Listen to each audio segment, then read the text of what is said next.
আমি তো প্রধানমন্ত্রী উপদেষ্টা হতে চাই, আপনারা সবাই বলবেন হিরো আলহাজ যে দেশের একটা অযোগ্য লোককে থান দিল সবাই। আবার ফারুকী ভাইকে জনগণ একসেপ্ট করেনি, জনগণ যদি একসেপ্ট করতো তাহলে মনে করেন এটা নিয়ে এত মন্তব্য হতো না। হিরো আলম রাজনীতির মতো কথা বলতে পারে, হিরো আলম যে কোনো বিপদে মানুষের পাশে দাঁড়াতে পারে।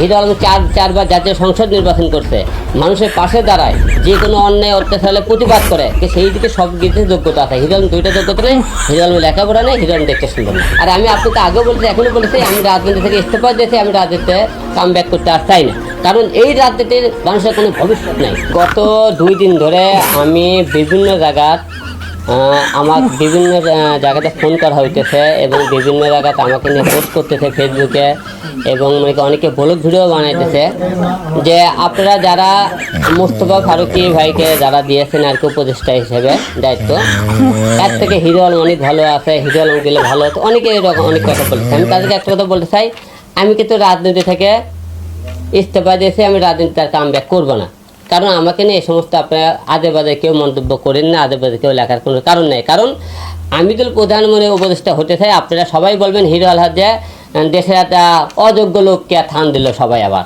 কারণ হিরো আলম যোগ্যতা নেই সবাই আপনারা বলেন, যেমন হিরো আলম আমি উপদেষ্টা হওয়ার মধ্যে যোগ্যতা আমার নাই, আমার লেখাপড়া নাই, আমি দেখতে সুন্দর না, এই দুটো সাইড ছাড়া হিরো আলমের অমন কোনো দায়িত্ব নেই, অযোগ্যতা নেই। কারণ হিরো আলম রাজনীতির মতো কথা বলতে পারে, হিরো আলম যে কোনো বিপদে মানুষের পাশে দাঁড়াতে পারে।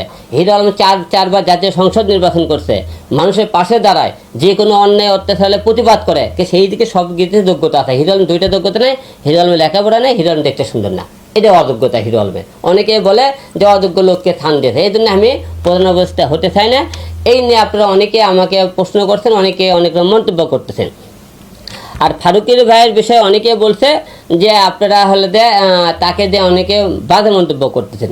এক হিসেবে মন্তব্য মনে কারণ করতেছে কী কারণে, আমরা অনেকে দেখেছি ফারুকী ভাই এই যে ছাত্র আন্দোলনের মধ্যে তাকে কিন্তু আমরা মাঠে দেখিনি, আমরা 2-1টা স্ট্যাটাস দেখেছি, তার নিয়ে সে ছাত্রদের স্ট্যাটাস দিয়েছে, কিন্তু কোনো স্ট্যাটাস দিয়ে কোনো মায়ের সন্তানের বুক মনে করেন মৃত্যু কেউ আটকাতে পারেনি। কারণ মানুষের জন্য কল্যাণে কাজ করতে আপনি বুক পাঠাতে বলেন না কেন, কোনো মায়ের বুকে গুলি চালানোর আগে আমার বুকে গুলি চালান, তারপরে বুঝলাম যে ছেলে রাজনীতির প্রধান উপদেষ্টা হতে পারত। তারপরে যেখানে আন্দোলন হবে সেখানে আমরা ভাইকে দেখিনি। 2টা দল ছিল, 2টা দলের একটা দলকে কিন্তু তারা পাশে দাঁড়ান দেখিনি। আপনারা দেখেছেন বাংলাদেশে যে কোনো অন্যায় অত্যাচারে ফারুকী ভাই কয়েকদিন কথাবার্তা বলতেছে।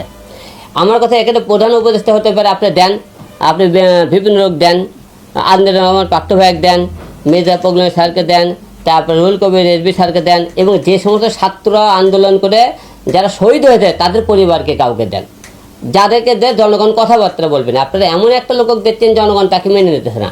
আবার দেখেন আপনারা কয়েকদিন আগে দেখেন আরবিন শুভ ভাই এবং এরকম যারা আওয়ামী লীগ করেছে তাদেরকে তাকে বাড়িয়ে টাড়িয়ে অনেকে প্রতিবাদ করছেন, তাকে নিঃস্ব করে দিয়েছেন।